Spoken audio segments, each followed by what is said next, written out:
Interior design has been called transgressive because it can blur the boundaries between inside and outside, only it doesn't necessarily blur the boundaries between who is welcome inside and who gets left out. This is where design can be transgressive, by creating space for people overlooked in conventional practice. For many transgender people, this is the case. And public space is often hostile, even violent. Washrooms are the best known example, but other spaces, such as fitness clubs, are also typically not trans-inclusive. Their sex-segregated design, meaning that male and female are constructed as separate and opposite in body and outward expression, means that facilities like locker rooms don't accommodate the diversity of trans embodiments and expressions. With alarmingly high rates of depression and lack of access to health services, the physical and mental health benefits of exercise are especially important for this community.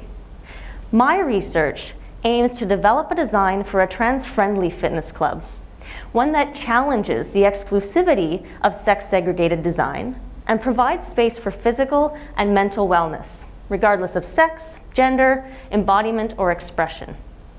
And there's a rich collection of trans literature to draw on, but not much crossover between it and design and fitness research. So my process begins by exploring this trans literature to create a theoretical framework.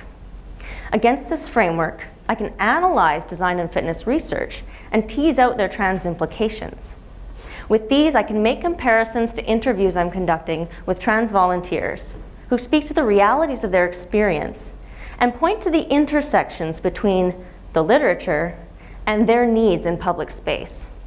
These intersections are what guide the design process. And what they reveal is the need for spaces that acknowledge that male and female aren't always separate and opposite. Spaces that accommodate the fluidity of sex and gender and allow people to identify not just as male or female, but as both male and female, as neither male nor female, and many other combinations, configurations, and variations. There's also a need for layers of privacy so that people can reclaim, whether publicly or personally, the spaces in which they've previously been unwelcome. By creating spaces that are trans-inclusive, we make room for larger dialogues around gender, architecture, fitness, and accessibility. And with these dialogues, we can advocate for change.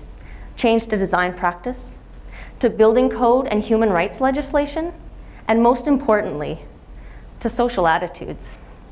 Thank you.